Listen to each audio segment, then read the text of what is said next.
Il nous est tous déjà arrivé de faire des projets pour l'avenir. Nous avons tous déjà espéré accomplir certaines choses dans la vie. Les enfants s'imaginent souvent faire des choses extraordinaires plus tard. Les jeunes adultes se fixent parfois des objectifs ambitieux. Mais au fur et à mesure que nous prenons de l'âge, nous nous rendons compte progressivement que nous allons peut-être accomplir certains de nos projets, mais qu'il y en a d'autres auxquels nous devrons renoncer. La réalité, c'est tout simplement que nous ne sommes pas capables de prévoir tout ce que nous allons faire dans la vie, ni de faire tout ce que nous aimerions. Eh bien, avec Dieu, c'est tout le contraire. La Bible nous explique que Dieu a un plan, et que contrairement au plan que nous faisons, le plan de Dieu, lui, n'échouera pas. Dieu, lui, est capable de prévoir tout ce qu'il va faire et de faire tout ce qu'il a prévu. Ceci est la leçon 4 de notre série « Nous croyons en Dieu ». Dans cette série, nous étudions la partie de la théologie systématique qui est consacrée à la doctrine de Dieu, ou pour le dire autrement, à la théologie au sens strict. Nous avons intitulé cette leçon « Le plan de Dieu et les œuvres de Dieu ». Nous allons nous intéresser à la façon dont les théologiens systématiques abordent cette question du plan de Dieu et des œuvres par lesquelles Dieu accomplit son plan. Dans les leçons précédentes, nous avons réfléchi aux attributs de Dieu. En raison de l'influence de la pensée hellénique, les pères de l'Église et les théologiens du Moyen Âge ont, en général, mis beaucoup d'importance sur le fait d'identifier et d'expliquer les perfections de l'essence de Dieu. Et on peut en dire autant de la plupart des théologiens systématiques évangéliques au cours des siècles. Mais la doctrine de Dieu ne se concentre pas seulement sur les attributs de Dieu. La doctrine de Dieu s'intéresse aussi beaucoup au plan de Dieu et à la façon dont Dieu accomplit son plan. Cette leçon sur le plan de Dieu et les œuvres de Dieu sera divisée en deux parties principales. D'abord, nous verrons ce que les Écritures nous disent sur le plan de Dieu. Ensuite, nous examinerons les œuvres de Dieu. Commençons par le plan de Dieu. Que veut-on dire par là? Comme on l'a vu précédemment dans cette série, il y a parmi les chrétiens évangéliques une vraie unité de pensée par rapport à la question des attributs de Dieu, bien qu'il existe une certaine diversité au niveau terminologique. Mais on ne peut pas en dire autant par rapport à la question du plan de Dieu. Cette question s'est révélée être assez clivante car elle soulève des sujets controversés comme la prescience de Dieu et la prédestination. Des théologiens protestants évangéliques sérieux ont mis en avant des positions très différentes sur ces sujets au fil des siècles. Et il est très peu probable que l'on aboutisse un jour à un véritable consensus. Notre but dans cette leçon, c'est donc d'aborder ces questions de manière à promouvoir autant que possible une véritable compréhension mutuelle et un respect mutuel entre ces différents points de vue. Pour cela, nous allons étudier le plan de Dieu sous deux angles. Premièrement, nous allons soulever quelques considérations bibliques relatives à ce sujet. Que dit la Bible sur le plan de Dieu ou sur les projets de Dieu? Et deuxièmement, nous verrons que ces considérations bibliques ont abouti à diverses positions théologiques parmi les chrétiens évangéliques. Commençons par noter quelques considérations bibliques par rapport au plan de Dieu. En théologie systématique, les expressions plan, décret ou décret de Dieu ont un sens technique assez précis. Mais les Écritures, en hébreu et en grec, emploient plusieurs termes différents et de diverses manières pour parler de ce même concept théologique. La Bible parle parfois directement du plan de Dieu ou des plans de Dieu, mais parfois elle fait aussi référence à son dessein, à son conseil ou ses décrets, à sa volonté et à son bon plaisir. Dans l'Ancien Testament, nous pensons à des termes en hébreu apparentés à shashan, qu'on peut traduire par penser, planifier, concevoir. Shamam, qu'on peut traduire par penser, projeter. Yatz, qu'on peut traduire par conseiller, avoir résolu. Hatsun, qui veut dire plaisir, faveur. Et shafetz, qui veut dire aussi prendre plaisir. Il y a aussi dans le Nouveau Testament les termes grecs boulé, qu'on peut traduire par conseil, dessein, volonté, décision. Prothesis, qui veut dire dessein, résolution.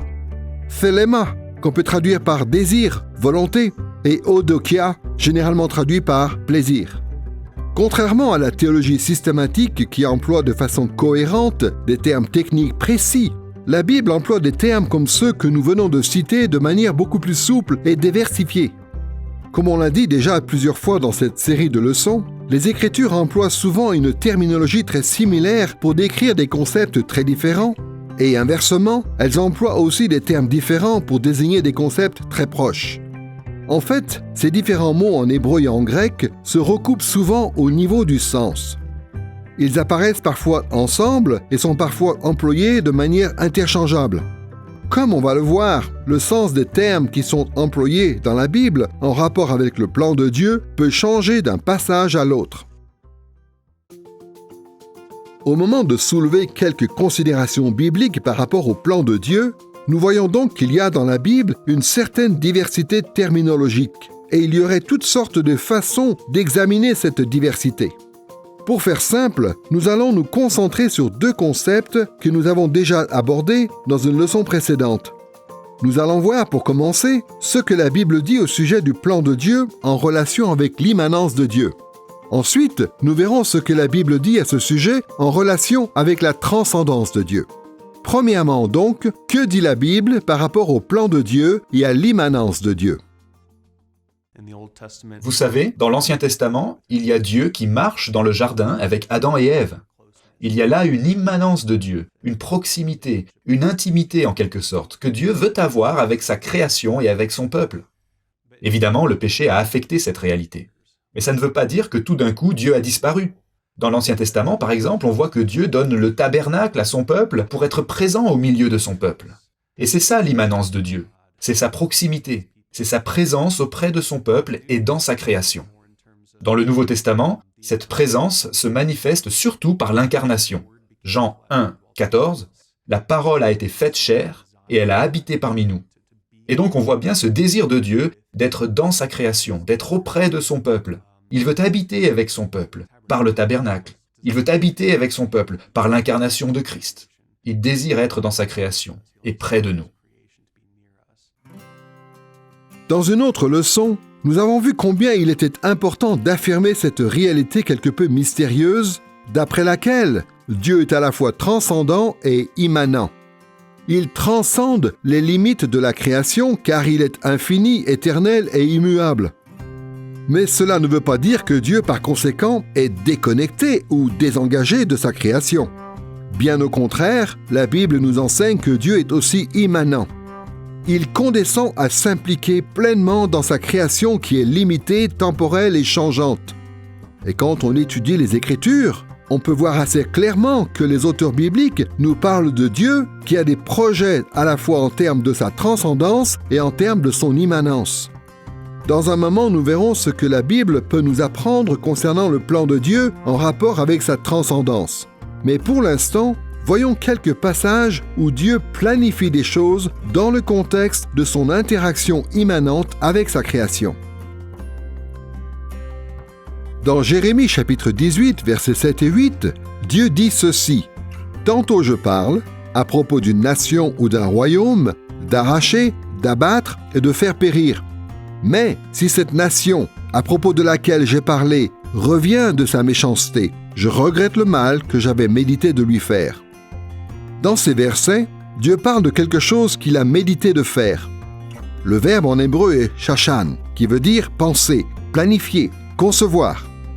Dans un certain nombre de milieux chrétiens, lorsqu'on entend dire que Dieu a un plan, on suppose immédiatement que cela fait référence à quelque chose que Dieu a décidé de faire depuis toute l'éternité. Mais dans ce passage, il n'est pas question du plan de Dieu dans ce sens-là. Il est plutôt question de Dieu qui planifie quelque chose dans le contexte de son interaction immanente avec sa création. Il est dit que Dieu parle en réponse à la méchanceté d'une nation ou d'un royaume.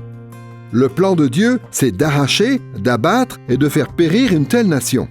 Mais surtout, Dieu dit que ce plan peut être inversé. Il dit, si cette nation, à propos de laquelle j'ai parlé, revient de sa méchanceté, je regrette le mal que j'avais médité de lui faire. Assez souvent dans l'Écriture, on voit que Dieu fait des plans ou des projets dans l'histoire qui évoluent en fonction de son interaction avec sa création. C'est un peu la même chose que l'on voit dans Luc chapitre 7 verset 30, où il est aussi question du dessein de Dieu. Les pharisiens et les docteurs de la loi, en ne se faisant pas baptiser par Jean, ont rejeté le dessein de Dieu à leur égard. Ce verset mentionne le dessein de Dieu en utilisant le mot grec boulé, qui veut dire conseil, dessein, volonté ou décision. Mais le conseil, le dessein, la volonté ou la décision de Dieu dont il est question dans ce passage apparaît dans le contexte de l'immanence de Dieu et non de sa transcendance. Ce dessein de Dieu, en effet, est venu dans un contexte historique particulier où les pharisiens et les docteurs de la loi étaient appelés à se faire baptiser par Jean. Mais ce dessein a été rejeté parce qu'ils ont refusé de se soumettre à la volonté de Dieu. Prenons encore 1 Thessaloniciens chapitre 5 verset 18, où l'apôtre Paul dit ceci concernant la volonté de Dieu. « En toutes circonstances, rendez grâce, car telle est à votre égard la volonté de Dieu en Christ Jésus. » Ici, l'apôtre Paul mentionne la volonté de Dieu en utilisant le mot grec « téléma ». Mais encore une fois, ce verset n'a pas en vue la transcendance de Dieu. L'objet de la volonté de Dieu dans ce passage, c'est plutôt cette instruction spécifique formulée par Paul. « En toutes circonstances, rendez grâce. » L'expression que les théologiens emploient souvent pour désigner ce genre d'instruction biblique, c'est la volonté préceptive de Dieu ou tout simplement les prescriptions de Dieu. Au fil de l'histoire biblique, Dieu exige que son peuple obéisse à sa volonté. Il y a des centaines, peut-être même des milliers de passages dans l'Écriture où Dieu prescrit à son peuple une certaine façon d'agir, une certaine façon de se sentir et une certaine façon de croire. Ces révélations de la volonté préceptive de Dieu sont toujours conformes au caractère moral de Dieu, qui est infini, éternel et immuable. Mais Dieu exprime sa volonté préceptive de diverses manières, à différents moments de son interaction avec son peuple. Et souvent, la volonté préceptive de Dieu ne s'accomplit pas, puisque ses créatures désobéissent à ses commandements. Prenons encore un exemple dans Matthieu chapitre 23, verset 37. Dans ce passage, Jésus dit ceci concernant sa propre volonté ou son désir. « Jérusalem, Jérusalem, qui tue les prophètes et qui lapide ceux qui te sont envoyés.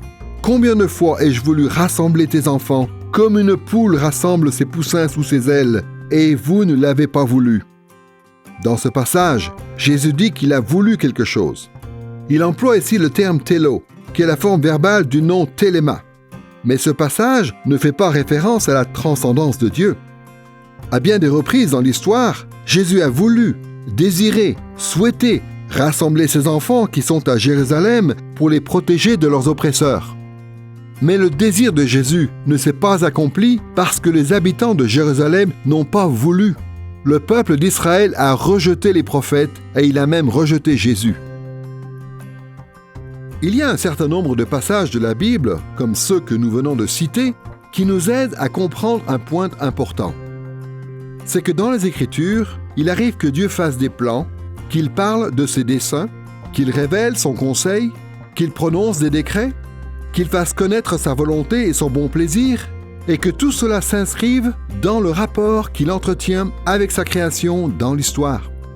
Autrement dit, ce sont des plans de Dieu qui existent dans le contexte de l'histoire et qui sont limités, temporels et susceptibles d'être changés. Nous avons donc pu soulever quelques considérations bibliques sur la question du plan de Dieu, d'abord du point de vue de l'immanence de Dieu. Voyons maintenant la façon dont les Écritures abordent le sujet du point de vue de la transcendance de Dieu sur toute la création. Comme on vient de le voir, les Écritures parlent souvent du plan de Dieu ou des projets de Dieu d'une façon qui souligne l'implication immanente de Dieu dans sa création. Mais ce n'est là qu'une partie du tableau. Nous savons aussi que Dieu transcende toutes les limites de sa création. Et donc, les Écritures parlent aussi du plan de Dieu ou de ses projets d'une façon qui met en lumière le fait qu'il est transcendant, qu'il est infini, éternel et immuable. Prenons par exemple ce qui est dit dans Ésaïe chapitre 46 verset 10 par rapport au projet et au désir de Dieu. J'annonce dès le commencement ce qui vient par la suite et longtemps d'avance ce qui n'est pas encore accompli. Je dis, mon projet tiendra bon et j'exécuterai tout ce que je désire. Il n'est pas difficile de voir que ce passage décrit le plan de Dieu en des termes qui se démarquent nettement de ce qui est dit dans d'autres passages sur les interactions ponctuelles de Dieu avec sa création. Ici, Dieu parle de son projet, un mot qui vient de la racine yat en hébreu. Et il dit qu'il fera tout ce qu'il désire. Ici, le terme chafetz en hébreu. Mais ces expressions, dans ce passage, sont associées à la transcendance de Dieu. Dieu mentionne le fait qu'il annonce dès le commencement ce qui vient par la suite, ce qui fait référence à son éternité. Et il dit aussi que son projet est immuable et infaillible. Il dit « Mon projet tiendra bon et j'exécuterai tout ce que je désire ».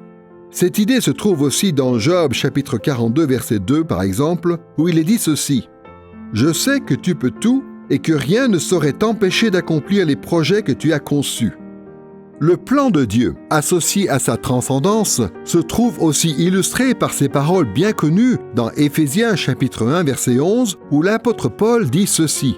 « En lui, nous avons aussi été mis à part, prédestinés selon le plan de celui qui opère tout selon la décision de sa volonté. » Il y a plusieurs mots-clés qui apparaissent ici en grec. Paul fait référence au plan de Dieu, prothésis en grec, et à sa décision, boulé en grec, et à sa volonté, téléma en grec.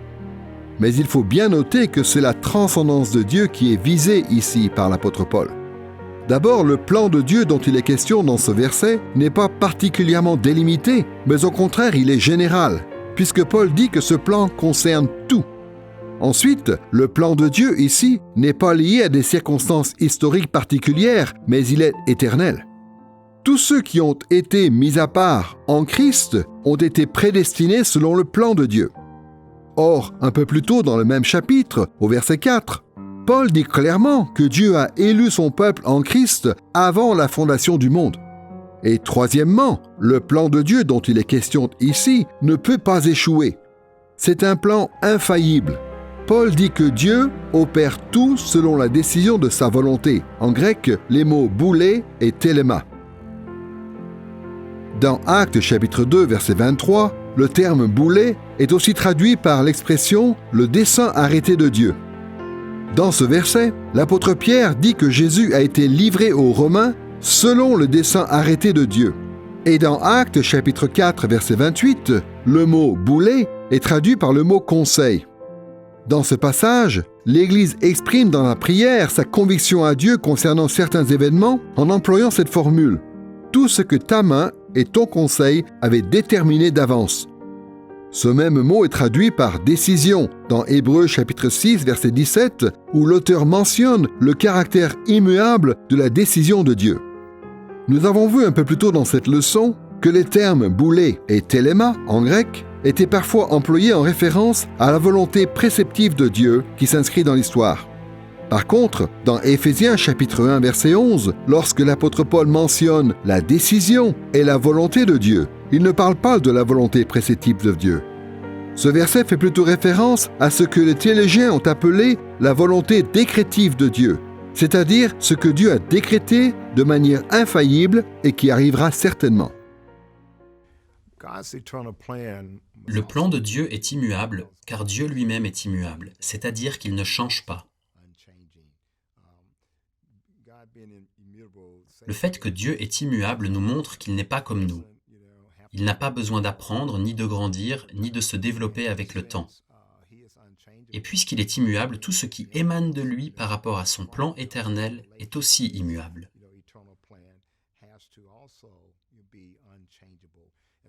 Et donc nous savons que même avant le péché d'Adam et Ève dans le jardin d'Éden,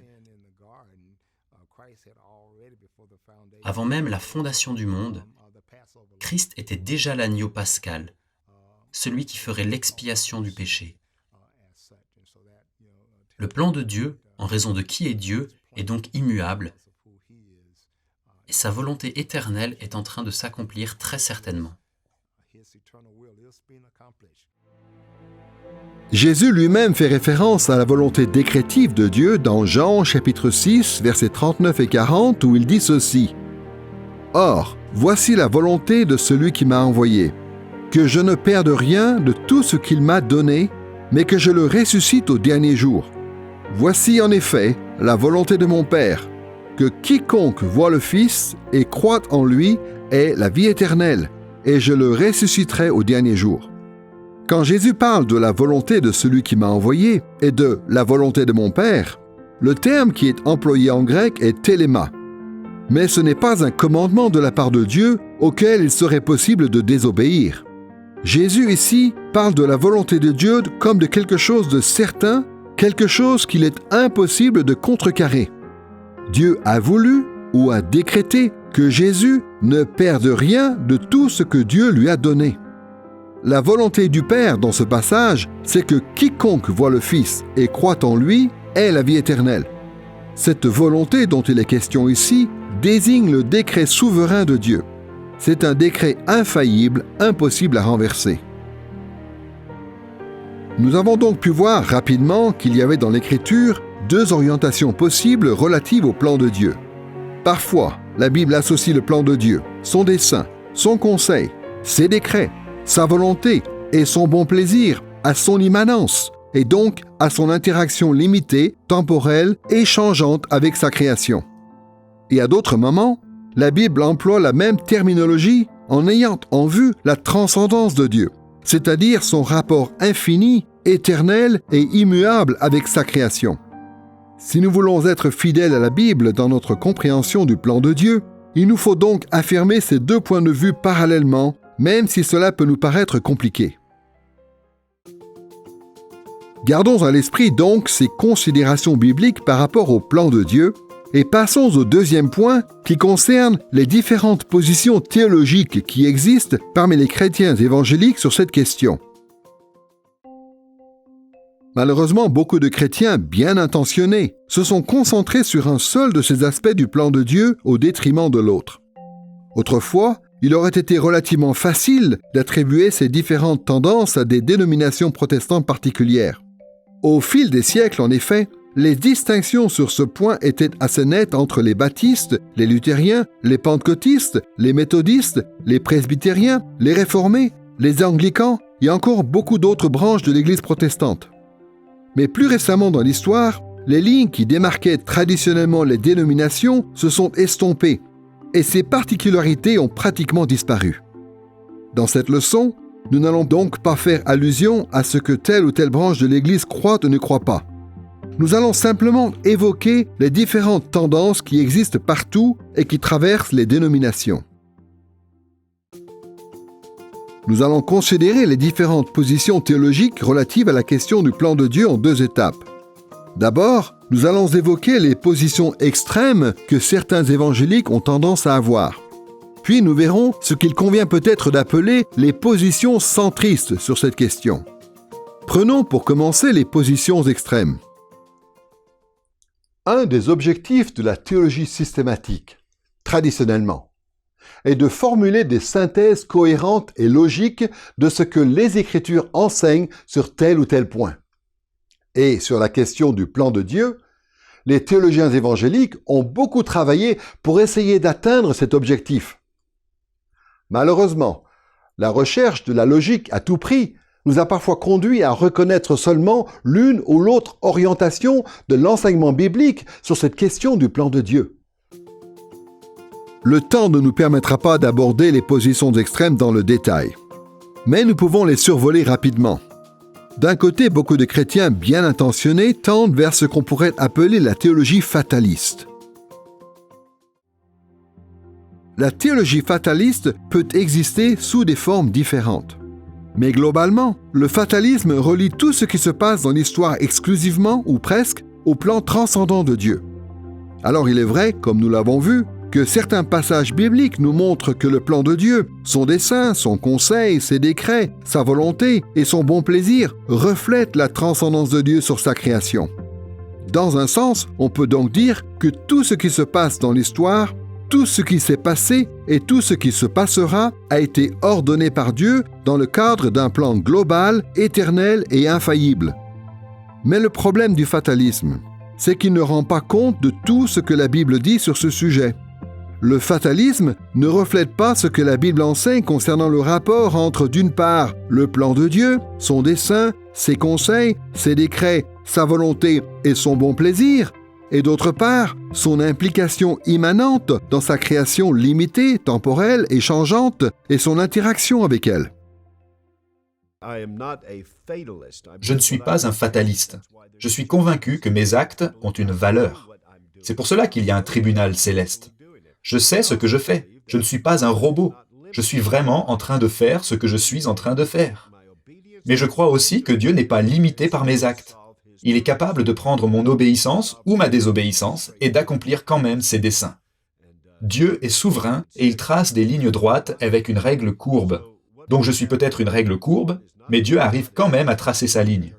Ce qui est extraordinaire, ce n'est pas que Dieu est si puissant qu'il fait de nous des robots, mais plutôt que sa puissance est telle qu'il fait de nous des agents moraux libres. C'est cela la doctrine de la souveraineté de Dieu. Nous sommes des agents moraux libres, mais cela ne fait pas de Dieu une marionnette contrôlée par les hommes. Inversement, la souveraineté de Dieu ne fait pas de nous des marionnettes contrôlées par Dieu. Dieu décrète souverainement les choix que nous faisons librement, et il accomplit ses desseins par le moyen de ce que nous faisons. Imaginons une conversation que l'on pourrait avoir avec quelqu'un qui tendrait vers la théologie fataliste. Cette personne répondrait sans doute de la manière suivante à des questions comme « Arrive-t-il que Dieu planifie quelque chose, mais qu'il y renonce plus tard en interagissant avec sa création ?» Le fataliste aurait tendance à dire « Jamais ». Le conseil et les décrets de Dieu ne sont-ils jamais contrariés? Le point de vue des fatalistes, bien sûr que non. Peut-on faire échouer la volonté de Dieu et son bon plaisir? La réponse d'un fataliste, c'est impossible. Et quand la Bible semble indiquer des réponses différentes à ces questions, les fatalistes s'en défendent en disant que l'Écriture se contente de décrire les événements tels qu'ils apparaissent aux humains et pas forcément tels qu'ils sont en réalité. Nous voyons donc que certains chrétiens peuvent tendre vers la théologie fataliste. Mais, parmi les positions extrêmes, il faut noter aussi que d'autres chrétiens, au fil des siècles, sont allés dans une direction complètement opposée vers une position que l'on a commencé à appeler plus récemment le théisme ouvert. Il y a une certaine diversité d'opinions parmi les théologiens du théisme ouvert. Mais globalement, cette position considère que tout ce qui se passe dans l'histoire est relié exclusivement ou presque à l'immanence de Dieu. Nous avons vu que la Bible elle-même présentait l'idée selon laquelle Dieu met en avant des projets différents au fil de ses interactions avec sa création. Et dans ce sens, effectivement, comme Dieu interagit avec un monde limité, temporel et changeant, ses projets dans l'histoire, son dessein, son conseil, ses décrets, sa volonté et son bon plaisir ne se réalisent pas toujours. Mais le problème, c'est que le théisme ouvert prend cet enseignement biblique et en fait une position extrême ou absolue. Le théisme ouvert ne rend pas justice à ce que la Bible dit concernant le plan global, éternel et infaillible de Dieu. Beaucoup de gens qui ont cette position extrême sont d'accord pour dire que certains événements ont été décrétés par Dieu dans l'éternité de manière souveraine et infaillible. Ils reconnaissent que des événements importants tels que la première venue de Christ, le moment de son retour ou le dénouement final de l'histoire ont été déterminés d'avance par la volonté souveraine de Dieu. Mais en dehors de ces quelques événements, les théologiens du théisme ouvert affirment généralement que la réussite des projets, des desseins et de la volonté de Dieu dépendent entièrement de l'histoire et notamment des choix que font les hommes et les esprits. Imaginons une conversation que l'on pourrait avoir avec quelqu'un qui tendrait vers le théisme ouvert. Cette personne répondrait sans doute de la manière suivante à des questions comme « Dieu a-t-il un plan global, éternel et infaillible pour l'histoire ?» Le théisme ouvert répond « Non ». Le conseil et les décrets de Dieu peuvent-ils être contrariés par la rébellion des hommes? D'après le théisme ouvert, oui, c'est presque toujours possible. Peut-on faire échouer la volonté de Dieu et son bon plaisir? La réponse du théisme ouvert, généralement oui. Dans cette position extrême, Lorsque la Bible semble indiquer malgré tout que Dieu a un plan éternel et infaillible, cela ne se référerait qu'à quelques rares événements bien précis. Le théisme ouvert est une variante de l'arminianisme classique. Les deux ont beaucoup d'éléments en commun, mais le théisme ouvert est plus extrême, surtout par rapport à la question de ce que Dieu connaît de l'avenir. Le théisme ouvert a une position que l'on appelle le présentisme, qui affirme que Dieu connaît parfaitement le passé et parfaitement le présent, mais qu'il ne connaît de l'avenir que ce qui ne dépend pas de décisions humaines libres. Mais les croyants de toutes les grandes traditions chrétiennes dans toute l'histoire de l'Église ont toujours rejeté cette idée et affirmé à la place que Dieu connaît aussi parfaitement l'avenir. Le psaume 139, par exemple, parle du fait que Dieu connaît nos paroles avant même que nous ne les prononcions. Il y a dans la Bible des prédictions et l'accomplissement de ces prédictions, dans 1 roi et 2 rois notamment. Dans Ésaïe chapitre 40 à 48, il y a tout un discours sur la façon dont Yahvé se démarque des dieux des nations. Et une de ses caractéristiques, c'est justement le fait qu'il connaît l'avenir. Dans le Nouveau Testament, Jésus nous dit que Dieu sait de quoi nous avons besoin avant même que nous ne lui demandions. Jésus a montré qu'il connaissait l'avenir en prédisant ses propres souffrances et sa mort, et en prédisant le reniement de Pierre et la trahison de Judas. En réalité, il y a vraiment beaucoup d'exemples.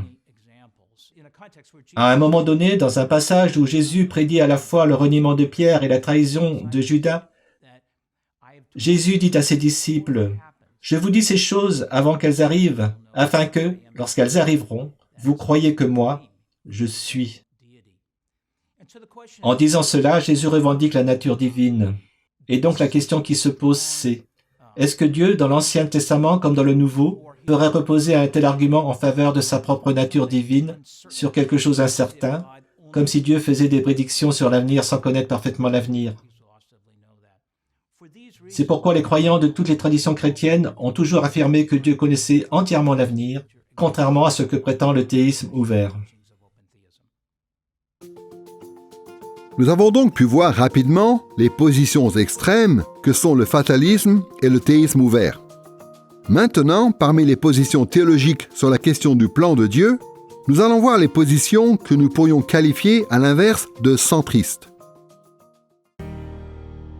On peut dire honnêtement que d'une façon ou d'une autre, la majorité de la théologie systématique chrétienne évangélique a toujours maintenu côte à côte les deux perspectives que la Bible présente sur la question du plan de Dieu. Toutes les positions centristes, comme nous les avons appelées, sont d'accord sur le fait que Dieu a un plan éternel, global et infaillible, auquel sont suspendus tous les événements de l'histoire.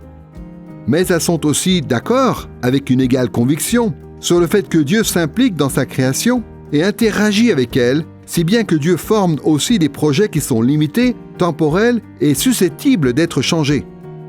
Il n'y a pas besoin de choisir entre les deux, comme si une seule de ces perspectives pourrait être vraie au détriment de l'autre. Contrairement à ceux qui se laissent tendre vers l'une ou l'autre extrême, les théologiens évangéliques affirment que les deux perspectives sont vraies en même temps. Quand nous alignons notre discours sur celui de l'Écriture, par rapport au plan de Dieu, et notamment en ce qui concerne l'aspect transcendant et l'aspect immanent du plan de Dieu, on se retrouve en face d'un des grands mystères de la foi chrétienne. En tant qu'être humain, nous sommes capables de comprendre ces questions seulement dans la mesure où Dieu nous les explique dans les Écritures. Mais il nous est impossible de pleinement saisir toutes les dimensions de ces questions, au point où nous serions capables de résoudre toutes les énigmes et de répondre à toutes les interrogations qu'elles soulèvent. Il vaut mieux aborder ces questions de la même façon que nous abordons la Trinité ou la double nature de Christ. Au lieu de chercher à élucider tous les mystères qui entourent le plan de Dieu, nous devrions plutôt essayer d'apprendre, à partir de la Bible, tout ce qui est possible d'apprendre sur les deux facettes de ce sujet, et en même temps reconnaître les limites de notre intelligence humaine. Imaginons maintenant une conversation que l'on pourrait avoir avec quelqu'un qui aurait une position plutôt proche des positions centristes évangéliques. Cette personne répondrait sans doute de la manière suivante à des questions comme « Dieu a-t-il un plan global, éternel et infaillible pour l'histoire ?» Oui. Dieu forme-t-il des projets spécifiques au fil de son implication dans le cours de l'histoire? Oui. Le plan de Dieu, son dessein, son conseil, ses décrets, sa volonté et son bon plaisir, qui ont été formés dans l'éternité, vont-ils se réaliser pour sûr? Oui. Mais le plan de Dieu, son dessein, son conseil, ses décrets, sa volonté et son bon plaisir, qui ont été formés dans l'histoire, peuvent-ils être contrariés? Oui. Autrement dit, on peut voir que la théologie évangélique traditionnelle cherche à refléter les deux facettes de l'enseignement biblique sur cette question. Nous affirmons à la fois le projet éternel, transcendant de Dieu, et les projets historiques immanents de Dieu. De ce point de vue, la théologie évangélique traditionnelle est donc globalement unifiée autour de ces positions centristes. Mais il y a aussi des différences entre ces positions qui méritent d'être notées. Nous en examinerons deux qui ont souvent pris une place importante dans le débat théologique. Prenons pour commencer les différences qui existent au niveau de l'ordre des décrets éternels. En théologie systématique, quand on parle de l'ordre des décrets éternels de Dieu, ce qu'on veut dire, c'est l'ordre logique des différents éléments qui constituent le plan éternel de Dieu pour l'histoire. Quel est le lien logique entre les différentes choses que Dieu a décrétées avant même la création du monde? Il existe un certain nombre de points de vue sur cette question, mais en général, on retient trois positions principales. Il y a pour commencer ce qu'on appelle le supralapsarianisme, qui vient du latin supra qui veut dire au-dessus et lapsus qui veut dire chute. On donne ce nom à la position qui dit que le décret de Dieu ayant pour objet le salut de son peuple est placé au-dessus ou avant le décret de la chute du genre humain dans le péché. On peut résumer schématiquement cette position de la manière suivante. Premièrement, Dieu décrète de sauver son peuple élu en Christ et d'exercer le jugement contre les autres peuples. Deuxièmement, il décrète de créer le monde. Troisièmement, il décrète de permettre la chute de l'homme dans le péché. Quatrièmement, il décrète d'accomplir et de présenter la rédemption par Christ. Et cinquièmement, il décrète d'appliquer la rédemption en Christ aux vrais croyants. Il y a aussi une autre position qu'on appelle l'infralapsarianisme, du latin infra, qui veut dire en dessous, et lapsus, qui veut dire chute.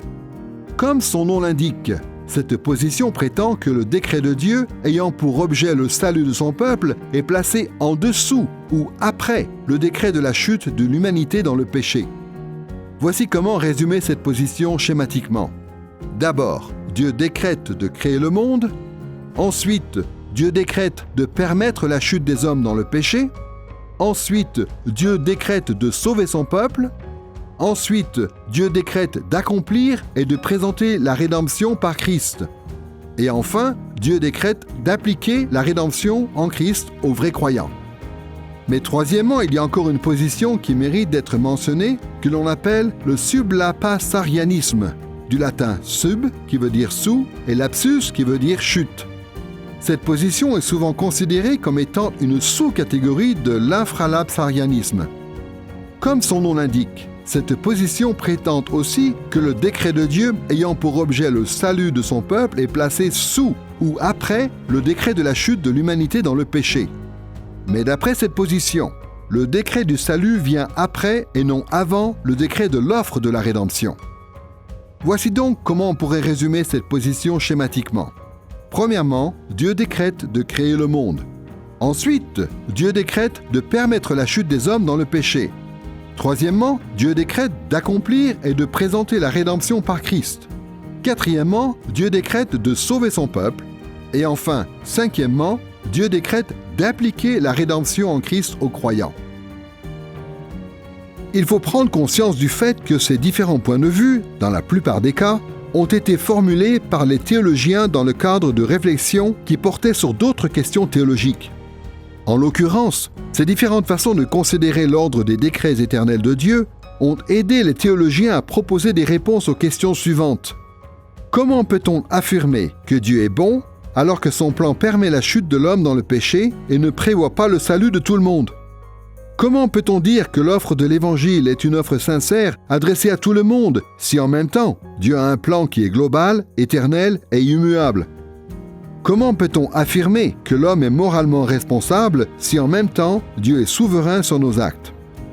Ces questions sont importantes. Néanmoins, la plupart des grands théologiens évangéliques reconnaissent que les Écritures ne nous donnent pas assez d'informations pour que nous puissions discerner complètement l'ordre logique des décrets éternels de Dieu. Par conséquent, même si l'on a tendance à préférer une position plutôt que l'autre, nous devons reconnaître que c'est un sujet qui appelle beaucoup de spéculation. La question de l'ordre logique des décrets éternels de Dieu dépasse ce que Dieu a révélé dans l'Écriture. D'habitude, quand on parle de l'ordre des décrets de Dieu, ce qu'on essaye de faire, c'est de déterminer ou de discerner dans quel ordre logique Dieu fait les choses. Avant que le temps lui-même n'existe, Dieu existait déjà, et donc il y a forcément pour nous au moins un peu de spéculation quand on évoque ce sujet, puisqu'il nous est impossible de savoir comment c'était pour Dieu avant le temps. Et c'est pourquoi les plus grands théologiens, à mon avis, quand ils parlent de l'ordre des décrets de Dieu, ne parlent pas tant d'un ordre chronologique que d'un ordre logique, c'est-à-dire du lien logique et cohérent entre ces différents décrets. Et le but, c'est de discerner un cadre dans lequel on va pouvoir discuter de ce que l'Écriture nous dit sur Dieu, sur la chute, sur les desseins de Dieu, etc. Ce qu'on veut, c'est pouvoir parler du lien logique entre ces différentes choses, plutôt que parler d'une quelconque succession chronologique. Et on cherche à refléter sur ces points le témoignage de l'Écriture. Parmi les positions centristes sur la question du plan de Dieu, nous avons donc pu voir une certaine diversité, déjà au niveau de l'ordre des décrets éternels de Dieu. Mais parmi les évangéliques, il existe aussi différentes opinions concernant le rapport entre les décrets éternels de Dieu et la prescience de Dieu. Il y a 3 passages du Nouveau Testament qui sont souvent cités lorsqu'on s'intéresse à cette question. Dans Actes chapitre 2, verset 23, l'apôtre Pierre parle de Christ qui a été crucifié selon le dessein arrêté et selon la prescience de Dieu. Dans 1 Pierre chapitre 1, versets 1 et 2, il est question des croyants qui ont été élus selon la prescience de Dieu. Et dans Romains chapitre 8, verset 29, l'apôtre Paul dit que ceux que Dieu a connus d'avance, il les a aussi prédestinés. Dans ces 3 passages, il est clair qu'il y a un lien entre les décrets éternels de Dieu et la prescience de Dieu. Globalement, il existe 2 façons principales dont les chrétiens évangéliques perçoivent dans ces passages la relation entre les décrets éternels et la prescience de Dieu. D'un côté, il y en a beaucoup qui pensent que la prescience de Dieu était la base de ces décrets. Autrement dit, depuis l'éternité, Dieu savait quelle direction prendrait l'histoire. Dieu avait connaissance de tout ce qui allait se passer, y compris de ses interactions avec les choix que feraient les esprits et les êtres humains. Sur la base donc de cette prescience, Dieu a décrété le plan éternel en fonction duquel tous les événements de l'histoire se produiraient pour sûr.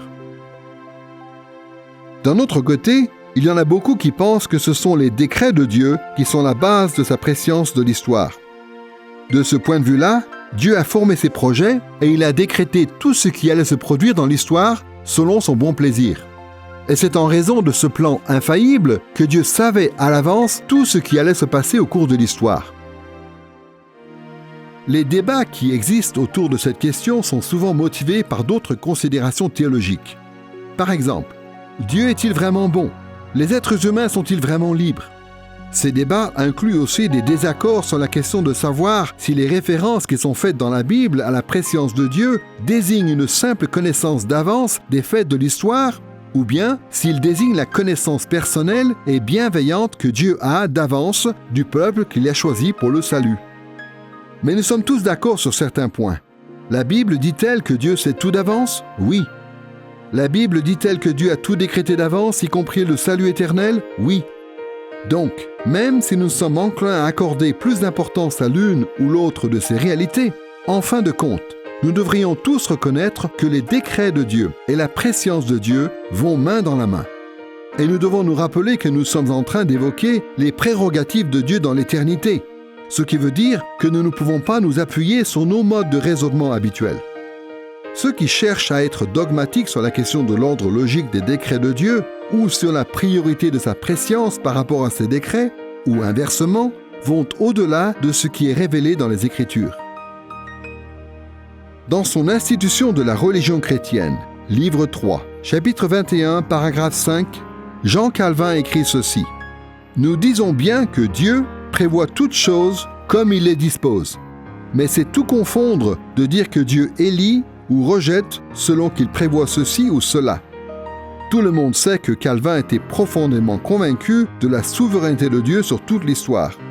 Ici, dans un passage où il évoque l'élection des croyants, il nous fait comprendre qu'il ne faut pas confondre les catégories que sont la prescience de Dieu et les décrets éternels de Dieu. Mais quelle que soit la relation entre ces deux doctrines, elles sont en tout cas inséparables. En fin de compte, à chaque fois que l'on réfléchit au plan de Dieu, il faut se rappeler que les deux facettes de l'enseignement biblique sur la question sont essentielles à la vie chrétienne. Dieu est souverain sur toutes les épreuves et toutes les difficultés de la vie. Tout se passe dans l'histoire selon ce que Dieu a décrété d'avance. Mais en même temps, Dieu est intimement impliqué dans notre vie. Il gouverne l'histoire, il la conduit dans un sens, puis dans un autre, souvent en fonction des choix que nous faisons. En niant l'une ou l'autre de ces réalités, nous nous privons de certains des enseignements les plus stimulants et les plus encourageants de toute l'Écriture. Les deux aspects de cette doctrine relative au plan de Dieu, à son dessein, à son conseil, à ses décrets, à sa volonté et à son bon plaisir, sont tout autant essentiels à notre vocation et à notre service en tant que chrétiens. Une des questions les plus récurrentes en théologie concerne le rapport entre la souveraineté de Dieu et la liberté de l'homme, entre les choix que nous faisons et la volonté ultime ou le dessein ultime de Dieu. Et on peut voir qu'il y a certains théologiens qui vont mettre plus l'accent sur tel ou tel côté de l'équation. À mon avis, les vrais grands théologiens enseignent pleinement ces deux réalités côte à côte, comme le fait la Bible. Mais quelle que soit notre position, je pense que nous avons tous quelque chose à apprendre de la position en face. À mon avis, les gens qui mettent beaucoup l'accent sur les choix que font les hommes ont tendance à minimiser les passages de la Bible qui parlent de la souveraineté absolue de Dieu et du fait que tout ce qui se passe en fin de compte est subordonné au dessein de Dieu. De l'autre côté, les gens qui mettent beaucoup l'accent sur la souveraineté de Dieu ont tendance à minimiser les vrais choix que les hommes sont capables de faire et les conséquences de ces choix dans l'histoire. Et je pense que nous sommes tous tentés de nous concentrer sur les passages qui confirment notre théologie et de minimiser un peu les passages qui vont dans le sens des gens qui ne pensent pas exactement comme nous. À mon avis, plus nous dialoguerons les uns avec les autres sur ces points de théologie, plus nous reconnaîtrons l'importance de tous ces passages différents de l'Écriture et plus nous serons enclins à en examiner toutes les implications. Dans cette première partie, nous avons considéré le plan de Dieu à partir des Écritures et de la théologie systématique. Maintenant, nous pouvons passer à la seconde partie de cette leçon, les œuvres de Dieu. Nous allons nous intéresser à la façon dont Dieu accomplit à la fois son plan éternel et ses différents projets dans l'histoire. Les Écritures nous parlent beaucoup de ce que Dieu a fait, de ce qu'il est en train de faire et de ce qu'il va faire dans l'histoire du monde. La Bible accorde tellement d'importance à ces questions que le théologien leur consacre à leur tour beaucoup d'attention dans le cadre de l'étude de la doctrine de Dieu. La théologie systématique, en effet, s'intéresse aux propriétés essentielles de toutes les œuvres de Dieu, c'est-à-dire à ce qui caractérise toutes les interactions de Dieu avec sa création.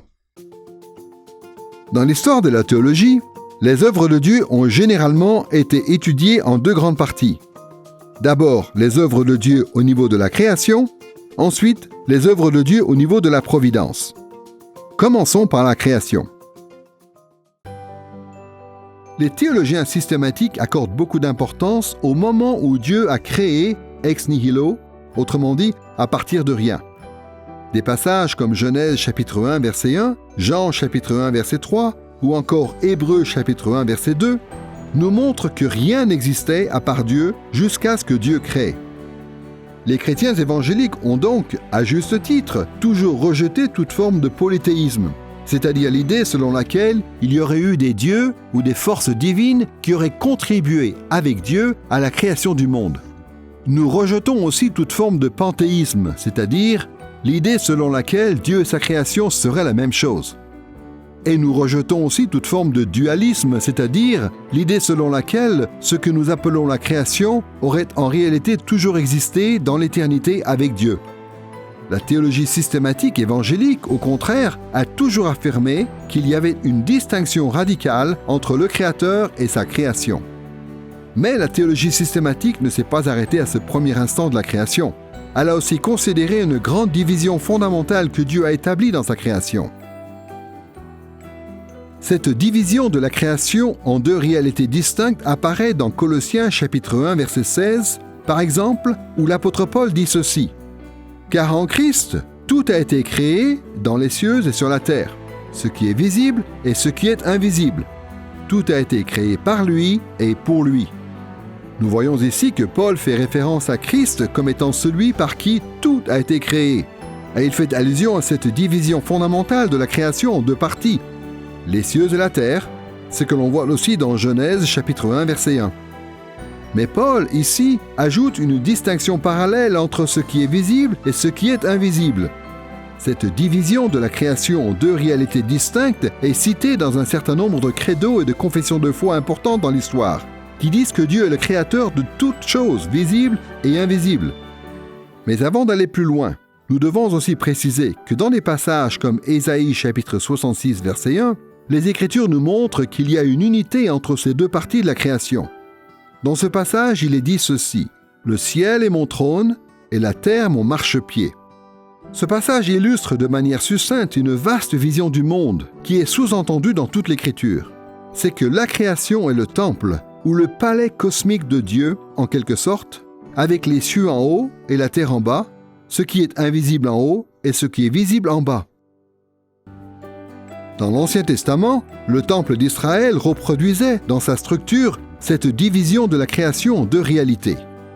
Il y avait dans le temple une pièce élevée que l'on appelait le lieu très saint ou le Saint des Saints. Cette pièce représentait le règne de Dieu depuis son trône invisible dans les lieux très hauts. Et cette pièce élevée était entourée d'autres espaces, moins élevés, que l'on appelait le lieu saint et les parvis. Ces autres espaces représentaient la partie visible de la création ici-bas. Cette vision du monde, où la création est divisée en deux réalités distinctes, nous aide à comprendre le projet de Dieu pour sa création. Pour le dire simplement, le but de l'histoire, c'est que le règne glorieux de Dieu depuis les lieux très hauts, dans le monde invisible, se déploie vers le bas pour un jour s'étendre sur tout le monde visible. À la fin, la gloire de Dieu remplira toute la création, de telle sorte que toute créature, dans les cieux et sur la terre, lui rendra un culte pour toute l'éternité. Cette vision du monde est fondamentale et elle sous-tend tout ce que la Bible nous dit sur les œuvres de Dieu au niveau de la création. Le but de l'histoire des hommes, c'est que la terre entière devienne le temple visible et immanent de Dieu, son jardin, son royaume et son trône.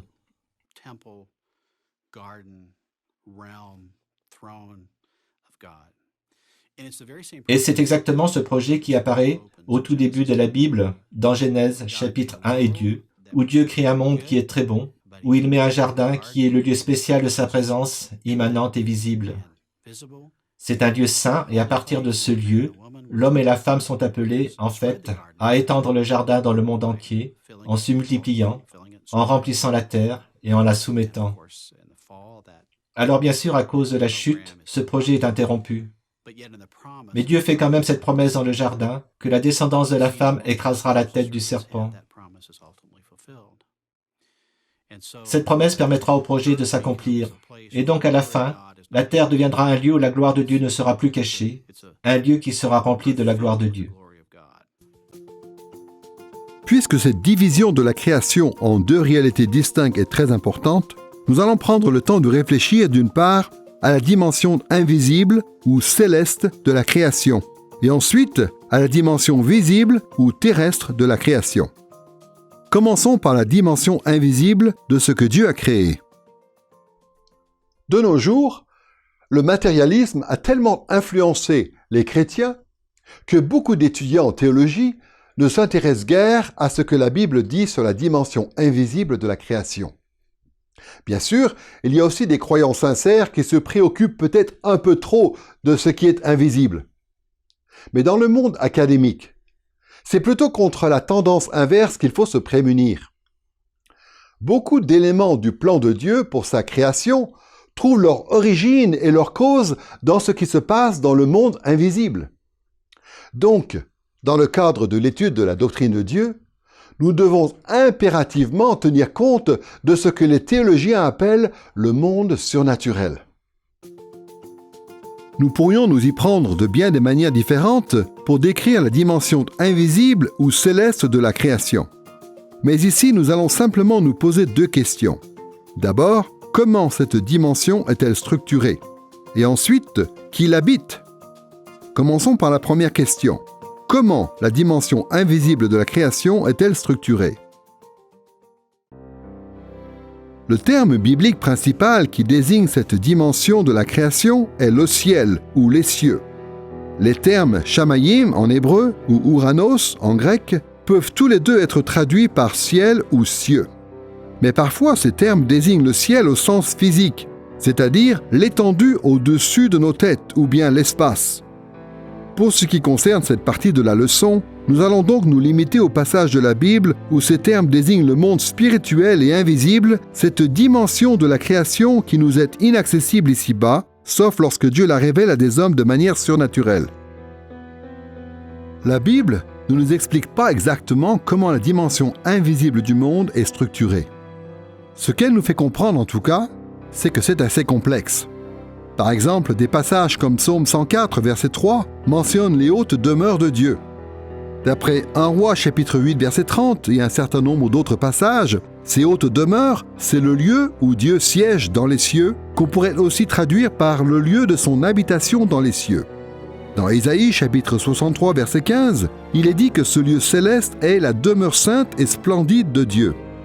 Dans 2 Corinthiens chapitre 12, versets 2 et 4, l'apôtre Paul s'appuie sur la théologie rabbinique pour appeler ce lieu le troisième ciel et dire que c'est un paradis où il y a des paroles ineffables. Et d'autres passages comme Deutéronome chapitre 10, verset 14 ou encore Psaume 115, verset 16 emploient l'expression « les cieux des cieux ». Toutes ces références bibliques nous montrent que le monde invisible est structuré de manière assez complexe et que c'est une question qui dépasse largement notre entendement. Ce que l'on peut dire en tout cas, c'est que la dimension invisible de la création est structurée de façon à être, en quelque sorte, le palais spirituel et cosmique de Dieu, le lieu d'où il règne. Concernant la dimension invisible de la création de Dieu, nous avons vu qu'il était difficile de répondre à la question « Comment est-elle structurée ?» Mais l'autre question que nous pouvons nous poser, c'est « Qui l'habite ?»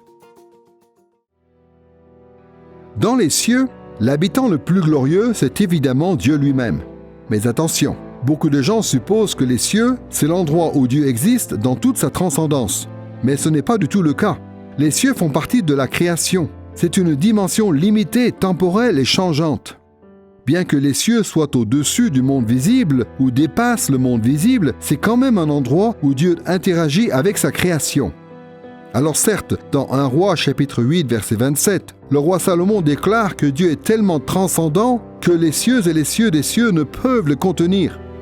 Mais dans la même prière, Salomon dit concernant les cieux que c'est le lieu où Dieu siège, c'est-à-dire le lieu où Dieu entend les prières de son peuple et y répond.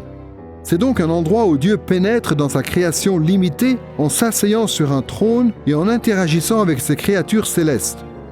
Cette réalité, nous la voyons dans des passages comme Job, chapitre 1, versets 6 à 12, Daniel, chapitre 7, versets 9 à 11, ou encore Luc, chapitre 22, verset 31.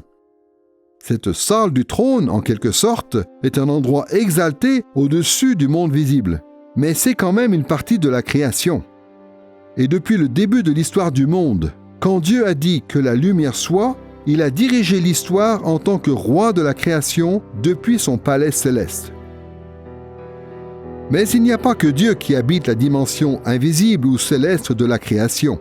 Par exemple, même s'il est rare que des créatures physiques entrent au ciel, ce n'est pas impossible.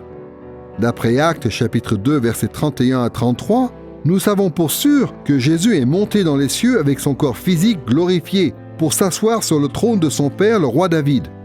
Il siège maintenant même à la droite de Dieu le Père dans les lieux célestes. Mais ce sont surtout des créatures spirituelles qui habitent le ciel, ainsi que les âmes des croyants qui sont décédés. Ces entités-là nous sont invisibles, ainsi que leur activité. à moins que ces choses soient révélées aux hommes par des moyens surnaturels.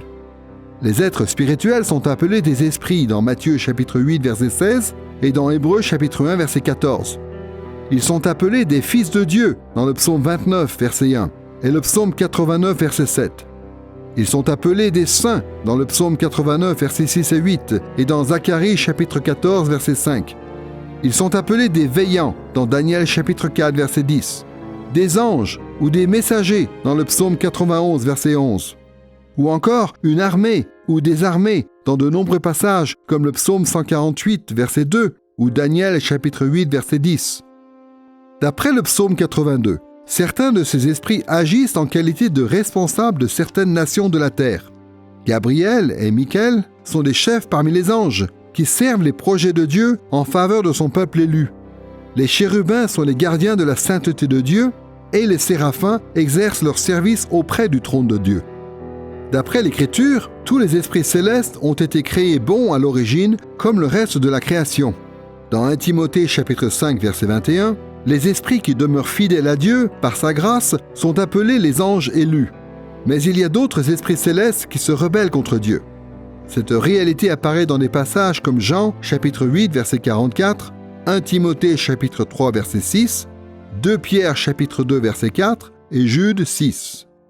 Nous ne savons pas grand-chose concernant cette rébellion des anges, sinon qu'elle est grande et que Satan s'est rebellé contre Dieu avant la tentation d'Adam et Ève, comme l'ont fait aussi peut-être d'autres esprits. Des passages comme Job chapitre 1 versets 6 à 12, le psaume 82 et 2 Chroniques chapitre 18 versets 18 à 22 nous montrent que Satan, l'adversaire, qui est aussi appelé le diable ou l'accusateur, continue d'intervenir de temps à autre dans le palais céleste de Dieu, comme le font aussi d'autres mauvais esprits appelés démons, puissances, principautés et pouvoirs. Ces mauvais esprits répondent aux ordres du ciel et servent les projets de Dieu sur la terre, tout en étant remplis d'intentions mauvaises. Mais Satan et les autres mauvais esprits ne serviront pas ainsi indéfiniment. Un lieu de châtiment éternel leur est réservé en enfer pour eux et pour les humains qui se rebellent aussi contre Dieu. Nous parlons ici du monde des anges, c'est-à-dire du ciel et de ceux qui habitent le ciel. Mais cela inclut les puissances spirituelles que sont les puissances démoniaques, c'est-à-dire les anges déchus. Et la réalité, c'est que Dieu exerce son autorité aussi bien sur les anges déchus que sur les bons anges. Parfois, on s'imagine que les anges déchus ont une plus grande liberté que les bons anges, parce que les bons anges sont soumis à l'autorité absolue de Dieu au ciel et le servent fidèlement, tandis que les anges déchus, eux, peuvent s'amuser autant qu'ils le souhaitent et faire toutes les bêtises qu'ils veulent sur la terre. Mais ce que dit la Bible est très clair. L'autorité de Dieu sur les anges déchus est totale. Tout ce que les anges déchus font, ils le font seulement parce que Dieu le leur permet. Et tout ce que fait Satan et tout ce que fait la bête ou l'antichrist, si vous regardez Apocalypse 13, 5, 8, tout ce qu'ils font dans cette période finale de l'histoire, tout cela ne se produit que parce que Dieu le permet. Même le fait de blasphémer contre Dieu. Donc Dieu contrôle souverainement le monde déchu, le monde terrestre, et il contrôle souverainement le monde céleste. Nous avons donc pu réfléchir à la dimension invisible de la création de Dieu. Passons maintenant à la dimension visible de la création, c'est-à-dire au monde physique auquel nous appartenons. Nous allons aborder la question de la dimension visible de la création de Dieu de la même façon que nous avons abordé la question de la dimension invisible. Nous allons nous poser deux questions. D'abord, comment est-elle structurée? Et ensuite, qui l'habite? Pour commencer donc, comment la dimension visible de la création est-elle structurée?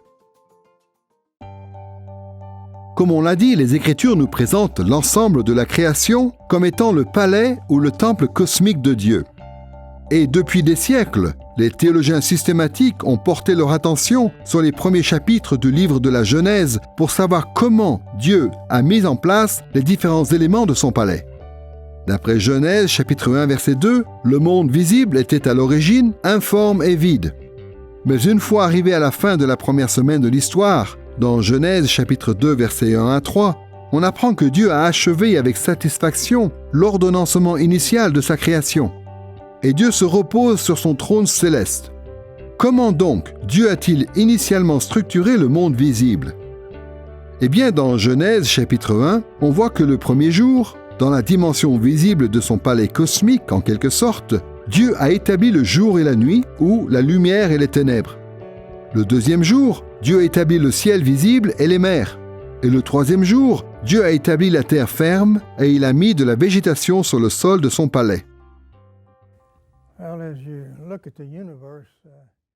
Quand on observe l'univers, on peut voir la sagesse et la puissance incroyable de Dieu qui a créé cet univers.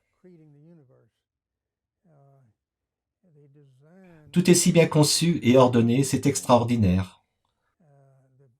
Pensons aux galaxies. Il y en a des centaines de milliers dans l'espace. Et tout est tellement bien conçu. La sagesse de Dieu est tellement évidente.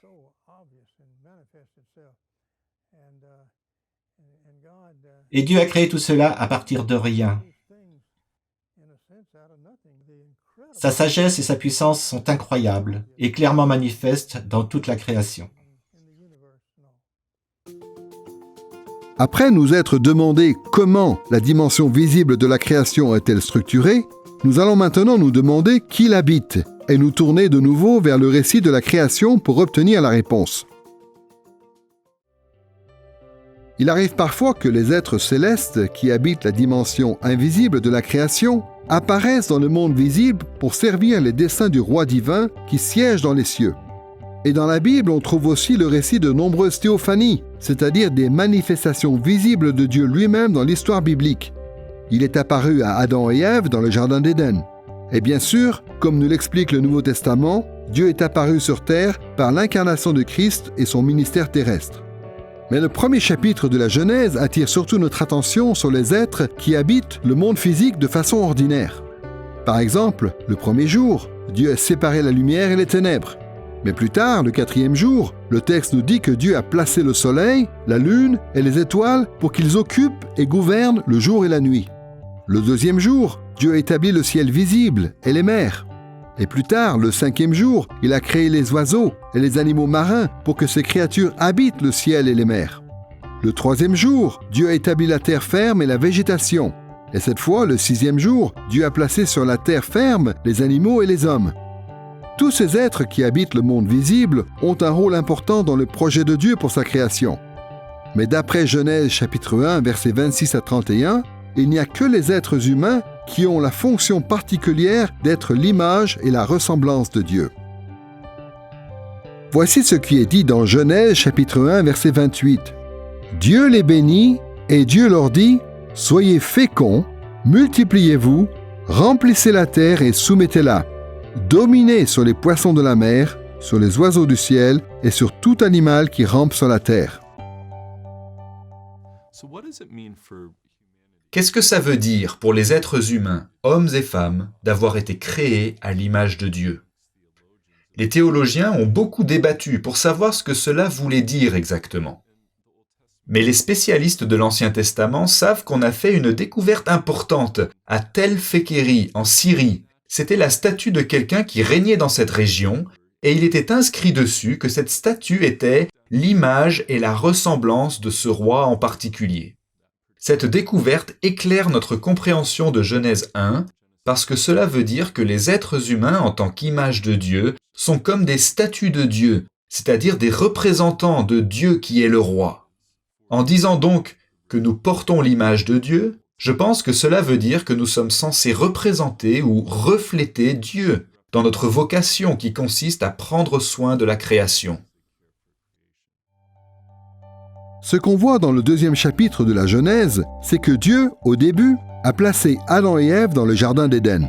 Ce jardin terrestre sacré était tellement parfait, tellement beau, tellement saint, que Dieu y venait régulièrement et manifestait ainsi visiblement sa présence glorieuse. Mais le but de l'histoire, c'était que la perfection, la beauté et la sainteté du jardin s'étendent jusqu'aux extrémités de la terre. Ainsi, il serait approprié pour Dieu de manifester visiblement sa présence glorieuse partout dans la création et de faire ainsi l'objet d'une louange universelle pour toujours. L'instrument principal de ce déploiement de la sainteté et de la gloire de Dieu dans le monde entier, c'était le genre humain, qui est l'image et la ressemblance de Dieu. Ainsi, tous les rachetés de l'humanité sont encore destinés à réaliser le projet de Dieu pour l'histoire, en servant Dieu par sa grâce, avec son aide et avec le soutien des anges, en luttant contre les ennemis de Dieu, qu'ils soient physiques ou spirituels. C'est la raison pour laquelle les Écritures et la théologie systématique mettent tellement l'accent sur le rôle de Christ en tant qu'image parfaite et ressemblance parfaite de Dieu. Non seulement Christ a payé pour les péchés de son peuple racheté, mais en plus, quand Christ reviendra pour inaugurer les nouveaux cieux et la nouvelle terre, il remplira la terre avec les images saintes de Dieu que seront les croyants et il renouvellera toutes choses. La gloire visible de Dieu resplendira partout dans la dimension invisible et dans la dimension visible de la création, de sorte que toute créature lui rendra un culte. C'est ce que dit l'apôtre Paul dans Philippiens chapitre 2 versets 10 et 11. « Au nom de Jésus, tout genou fléchira dans les cieux, sur la terre et sous la terre, et toute langue confessera que Jésus-Christ est Seigneur à la gloire de Dieu le Père. »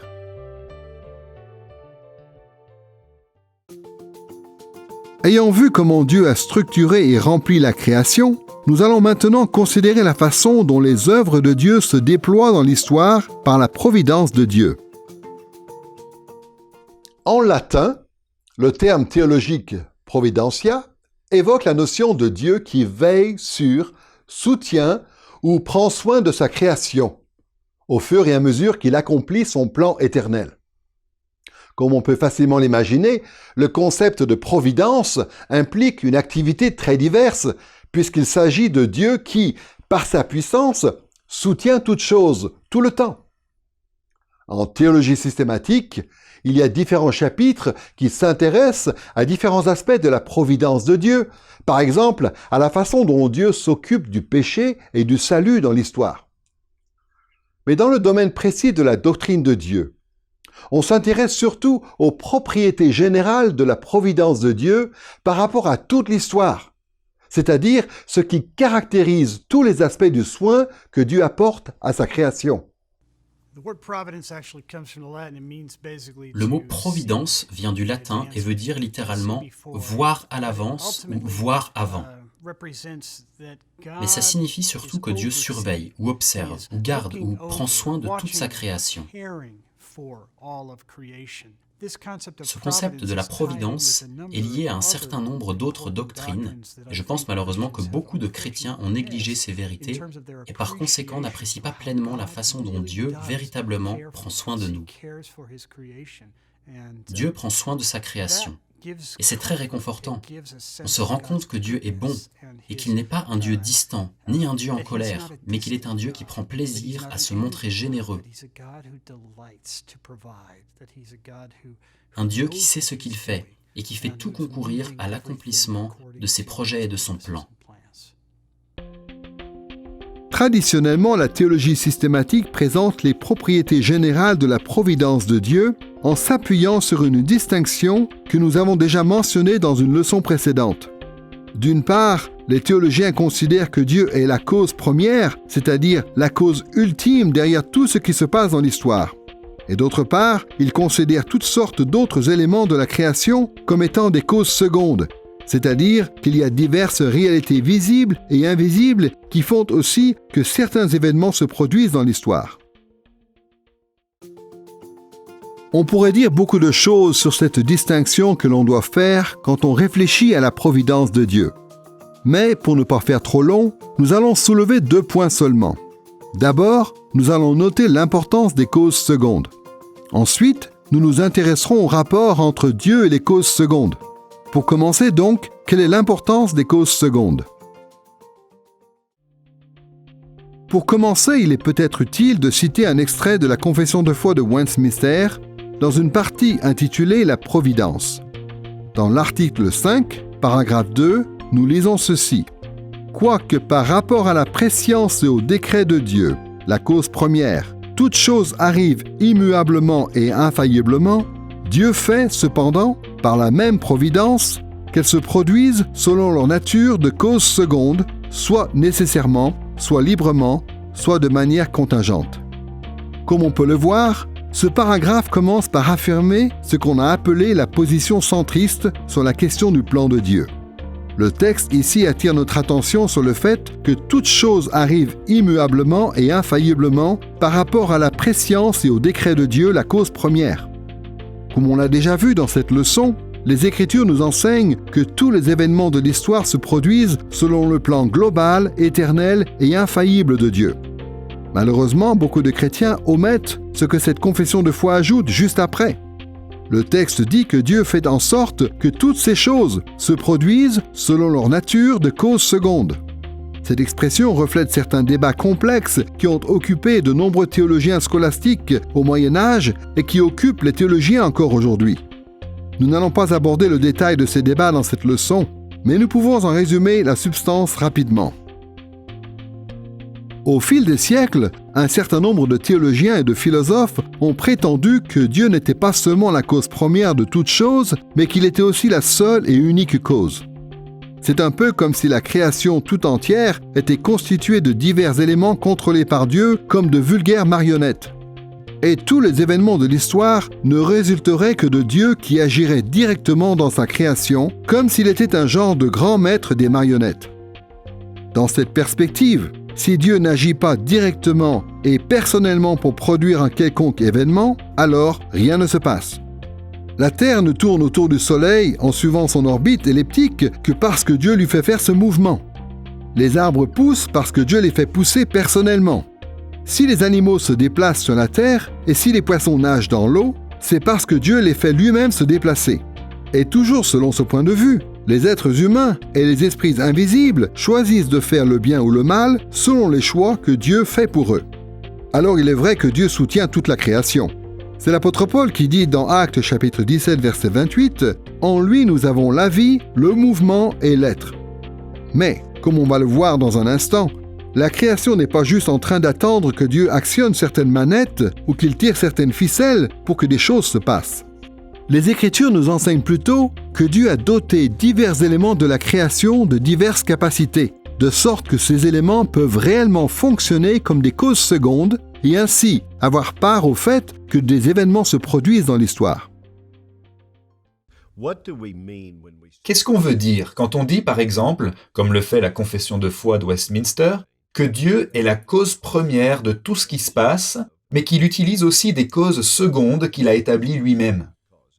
Le langage que l'on emploie pour parler de cela est très précis, parce qu'on veut à la fois affirmer que les choix et les actes des gens sont importants, et donc on utilise le mot « cause », mais en même temps on veut rappeler que Dieu est souverain, et donc on ajoute l'adjectif « seconde ». Dieu est la cause première, les moyens de grâce que sont la prédication, l'étude de la Bible, l'enseignement, l'évangélisation, la prière, la sainte seine, le baptême, toutes ces choses que Dieu a établies sont des causes secondes, et nous les recevons comme telles.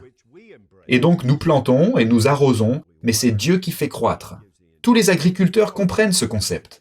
Le fermier plante la graine et il se tient là devant la terre et devant la graine, et maintenant, aucun fermier ne peut faire pousser la graine. Seul Dieu peut le faire. Mais Dieu a confié à ce fermier les moyens qu'il doit utiliser. En l'occurrence, il doit planter, puis arroser. La confession de foi de Westminster nous présente clairement cette réalité en soulignant 3 façons dont les éléments de la création peuvent fonctionner comme cause seconde, soit nécessairement, soit librement, soit de manière contingente. Voyons un peu ce que signifient ces termes. Premièrement, nous voyons l'importance des causes secondes dans l'histoire par le fait que certains éléments occupent cette fonction nécessairement. En bref, l'adverbe « nécessairement » décrit le fait qu'un certain nombre d'éléments de la création de Dieu réalisent les desseins de Dieu de façon mécanique, ou pour le dire autrement, à travers les lois fixes de la nature. Le rayonnement du soleil réchauffe la Terre nécessairement. La force gravitationnelle de la Terre fait que les objets tombent vers le bas. Telle réaction chimique provoque tel résultat. Les processus biologiques, même involontaires, ont des effets prévisibles et mécaniques. La liste est longue. Genèse chapitre 8 verset 22 évoque les cycles prévisibles du jour et de la nuit, du froid et de la chaleur, de l'été et de l'hiver, et de la même façon, Dieu a ordonné sa création de telle sorte que les causes secondes participent à la progression de l'histoire vers l'accomplissement des projets de Dieu par le moyen d'un rapport nécessaire de cause à effet. Mais deuxièmement, les causes secondes ne produisent pas seulement leur effet nécessairement ou mécaniquement, même si cette réalité est importante. Les causes secondes peuvent aussi produire leur effet librement. L'adverbe « librement » décrit tout simplement la fonction non mécanique de certaines causes secondes. On dit que les causes secondes produisent leur effet librement lorsque cet effet n'est pas nécessairement conforme à l'intention de la cause seconde. Dieu reste parfaitement en contrôle de ses effets, mais du point de vue des causes secondes, les effets produits paraissent souvent aléatoires, non intentionnels, voire même accidentels. Par exemple, dans Exode chapitre 21, verset 13, il est question de péché par inadvertance. 1 Roi chapitre 22, versets 29 à 34, nous raconte le jour où le roi Achab s'est fait transpercer par une flèche tirée au hasard. Souvent, les Écritures nous montrent que les effets libres ou accidentels des causes secondes sont en réalité très importants du point de vue de la providence de Dieu. Et troisièmement, la confession de foi de Westminster ajoute que les effets des causes secondes arrivent non seulement nécessairement ou librement, mais aussi parfois de manière contingente. Cette expression, de manière contingente, désigne le fait que les choix délibérés des êtres humains et des esprits entraînent des effets dans l'histoire. Bien sûr, Dieu est omniscient, et donc de son point de vue, il n'y a pas de contingence. Mais les Écritures insistent beaucoup sur le fait que les choix contingents que font les créatures de Dieu, qui sont dotées d'une volonté, conditionnent le cours de l'histoire. Dans Genèse chapitre 2 verset 17, Dieu prévient Adam que s'il mange du fruit défendu, il mourra. Et l'effet de ce choix contingent qu'a fait Adam a affecté toute l'histoire des hommes. En fait, le choix des hommes occupe une fonction centrale même dans l'obtention du salut éternel et de la délivrance de la malédiction du péché. L'apôtre Paul, dans Romains chapitre 10 verset 9, nous dit que nous serons sauvés si nous confessons que Jésus est Seigneur et si nous croyons que Dieu l'a ressuscité des morts. En fait, on peut constamment voir l'importance des causes secondes qui produisent leur effet par l'association de ces trois facteurs. Dieu gouverne l'histoire à travers des causes secondes qui produisent leur effet nécessairement, librement et de manière contingente. Gardons à l'esprit l'importance des causes secondes dans la providence de Dieu et posons-nous la question de savoir maintenant quelle est la relation entre Dieu et les causes secondes.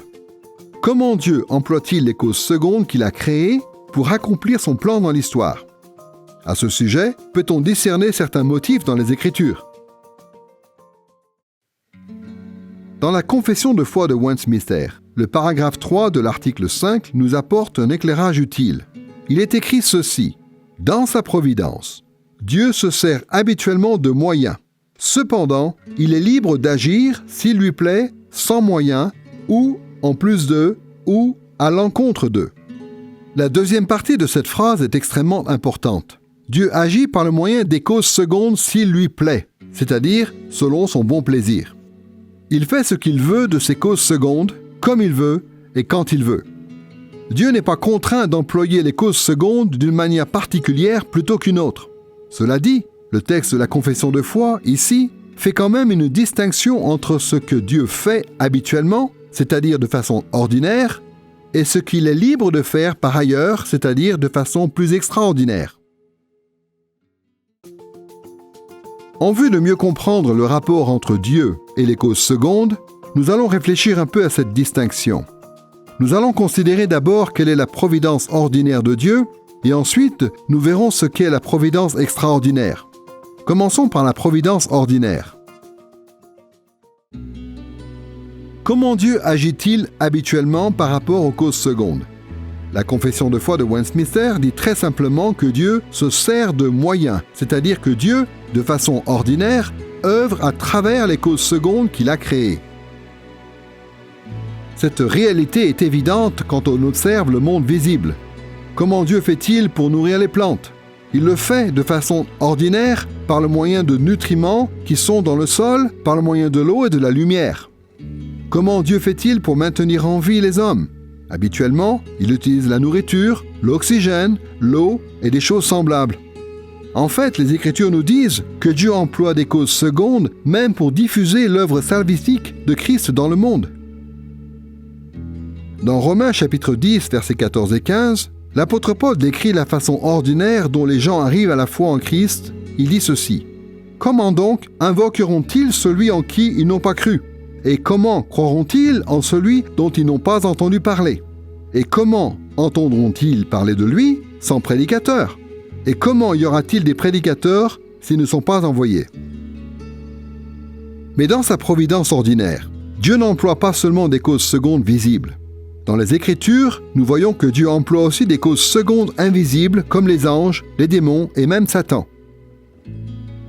Voici ce qui est dit dans le psaume 103, versets 20 et 21. « Bénissez l'Éternel, vous ses anges, qui êtes puissants en force et qui exécutez sa parole en obéissant à la voix de sa parole. Bénissez l'Éternel, vous toutes ses armées, qui êtes à son service et qui faites sa volonté. » Beaucoup de choses découlent du fait que Dieu emploie habituellement ou de façon ordinaire des causes secondes visibles et invisibles dans le cadre de son interaction avec sa création. Mais surtout, les théologiens en tirent des conséquences par rapport au concept de théodicée, c'est-à-dire pour défendre la bonté de Dieu face à l'existence du mal. Quand on comprend que Dieu réalise son plan à travers les causes secondes, cela nous aide à voir en quoi Dieu est saint et bon malgré l'existence du mal dans sa création. La notion de providence ordinaire de Dieu éclaire cette question d'au moins deux manières. D'abord, les Écritures sont claires sur le fait que Dieu est souverain sur le mal. Le mal n'échappe pas au contrôle de Dieu. Des passages comme Job chapitre 1, versets 6 à 12, nous montrent que Dieu utilise Satan et que celui-ci est au service de Dieu qui siège dans les cieux. Comme l'exprime Jésus dans Luc chapitre 22, versets 31 et 32, quand il dit ceci à Pierre: « Simon, Simon, Satan vous a réclamé pour vous passer au crible comme le blé, mais j'ai prié pour toi, afin que ta foi ne défaille pas. » C'est pourquoi, dans Matthieu chapitre 6, verset 13, Jésus enseigne à ses disciples à prier ainsi: « Ne nous laisse pas entrer dans la tentation, mais délivre-nous du malin. » Jésus nous dit de prier pour que Dieu nous délivre du malin, ce qui montre que le malin est sous le contrôle de Dieu. Quand on observe les différentes puissances spirituelles dans la Bible, on découvre que Satan est probablement la deuxième entité la plus puissante. Mais pour moi, c'est très réconfortant de savoir qu'il n'est pas omniprésent, ni omniscient, ni omni quoi que ce soit d'autre, en fait. Il n'est pas comme Dieu. Il est différent de Dieu. Dieu et Satan ne sont pas égaux en pouvoir. Et ce n'est pas comme s'ils s'échangeaient coup pour coup, comme dans un match de boxe. Non, Satan n'arrive même pas à la cheville de Dieu. On voit que parfois, Satan est vaincu tout simplement par la puissance qu'il y a dans les prières des croyants, ou dans l'unité des croyants. Ce sont des façons de repousser Satan d'après la Bible. Et le Saint-Esprit s'oppose à lui de telle sorte qu'il est empêché d'agir. Donc oui, Satan est puissant, mais il est très limité dans sa puissance. Il n'y a même pas de commune mesure entre sa puissance et celle de Dieu. Donc d'un côté, Dieu est absolument souverain sur le mal, mais d'un autre côté, la notion de providence ordinaire de Dieu doit nous faire comprendre que Dieu n'est jamais l'auteur ou la cause du mal. La tentation vient indirectement par le moyen de causes secondes qui sont elles-mêmes mauvaises. Notons bien ce qui est dit dans Jacques chapitre 1 verset 13. Que personne, lorsqu'il est tenté, ne dise « c'est Dieu qui me tente », car Dieu ne peut être tenté par le mal et ne tente lui-même personne. Ici, Jacques dit que nous ne devrions pas reprocher à Dieu le fait que nous sommes tentés, et cela pour deux raisons. D'une part, Dieu ne peut être tenté par le mal, car Dieu est parfaitement bon, et le mal ne l'attire d'aucune manière. D'autre part, Dieu ne tente lui-même personne. Cette traduction reproduit bien la précision qui apparaît dans le texte original en grec. Dieu lui-même ne tente personne. Autrement dit, Dieu ne nous tente pas lui-même directement. Lorsque nous sommes tentés de faire le mal, nous le sommes indirectement, par exemple par le moyen de créatures surnaturelles comme Satan et ses démons. Et comme Jacques le précise aussi dans Jacques chapitre 1 verset 14, la tentation produit ses fruits en raison des tendances mauvaises qui caractérisent les causes secondes humaines. Jacques dit ceci: « Chacun est tenté parce que sa propre convoitise l'attire et le séduit. » Les tentations produisent le péché parce que notre propre cœur est enclin au mal. En fin de compte, la façon dont Dieu emploie habituellement ou ordinairement les causes secondes nous permet de comprendre que Dieu est souverain sur le mal sans être l'auteur du mal. Alors que toute chose se passe selon le plan éternel de Dieu, la responsabilité du mal incombe aux causes secondes, naturelles ou surnaturelles, qui se rebellent contre les commandements de leur Créateur. Sur la question du rapport entre Dieu et les causes secondes, nous avons pu voir quelle était la providence ordinaire de Dieu. Mais il faut aussi dire quelques mots sur la providence extraordinaire de Dieu.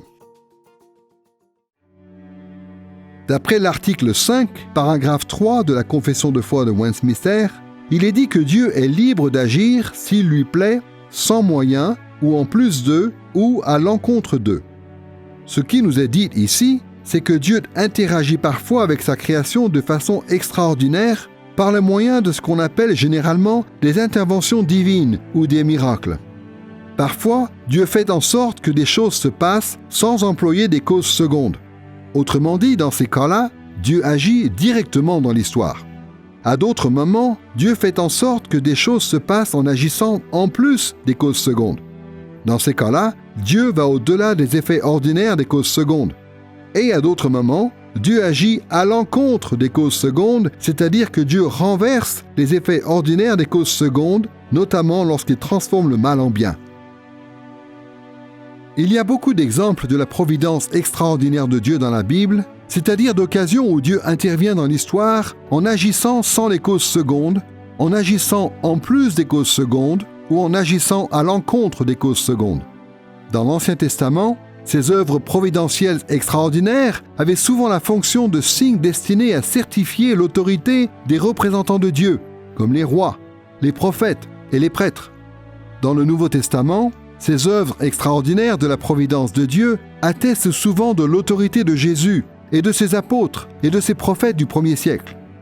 Mais dans la providence extraordinaire de Dieu, il y a aussi des manifestations spectaculaires de la bonté de Dieu ou de ses jugements qui ne sont pas forcément associés à l'autorité particulière de certains serviteurs de Dieu. Aujourd'hui encore, Dieu est libre d'agir comme il veut et de faire des choses que nous n'attendons pas.